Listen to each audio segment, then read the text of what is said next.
ولادت کی یہ گھڑی آئی تو 3 بڑے بڑے واقعات ہوئے تھے. 3 بڑے واقعات میں کیا؟ ایک کسرا بادشاہ کا جو محل تھا، آج بھی وہ موجود ہے عراق میں، مدائن شہر میں آج بھی ہے، ہم نے دیکھا ہے.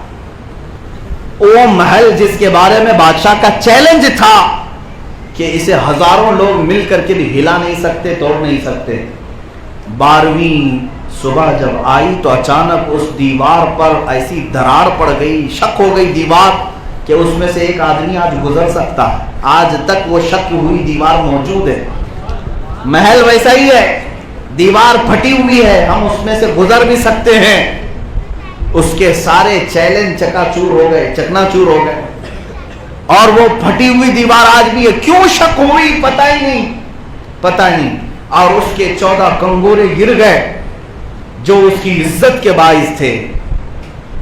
اور دوسرا جو سب سے بڑا واقعہ ہوا وہ یہ تھا کہ ایران کے جو مجوسی تھے، فارس کے جو مجوسی آگ کے پجاری، 1000 سال سے آگ کی پوجا کر رہے تھے اور آگ کو بجھنے نہیں دیا تھا، اگنی ہون کر رہے تھے. لیکن 12 ربیع الاول کو اچانک وہ آگ بجھ گئی. اس آگ کو 1000 سال تک بجھنے نہیں دیا گیا تھا.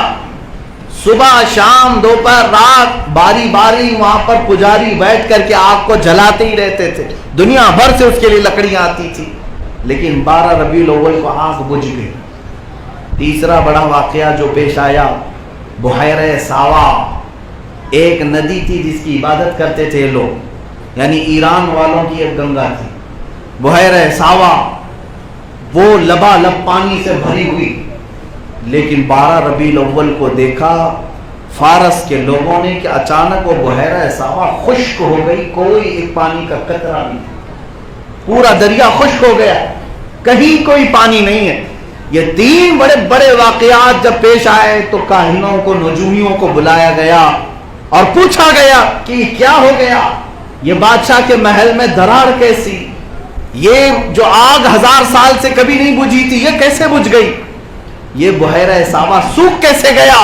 سارے نجومی بیٹھے اور اپنے علم نجوم کے اعتبار سے سبوں نے کیلکولیشن کر کے جو بادشاہوں کو بتایا کہ یہ کس وجہ سے ہوا ہے، تو وہ سارے نجومیوں کی زبان سے جو کلمہ نکلا ہوگا جس کی ترجمانی ہمارے زمانے کے امام زمن نے یوں کہا کہ شاید نجومیوں نے یہ کہا تھا بادشاہوں کو، آئی نئی حکومت سکہ نیا چلے،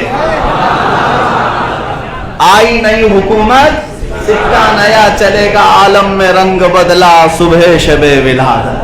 اب بدلا ہوا ہے. یہ سب بڑے واقعات جو ہوئے ہیں وجہ یہ ہے کہ کوئی بچہ پیدا ہوا جو پورے عالم پر اب حکومت کرنے والا ہے.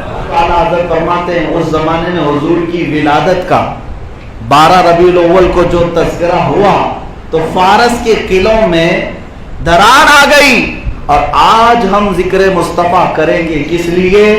حشر تک ڈالیں گے ہم پیدائش مولا کی دھوم، مثل فارس، یعنی فارس کی طرح نجد کے قلعے گراتے جائیں گے.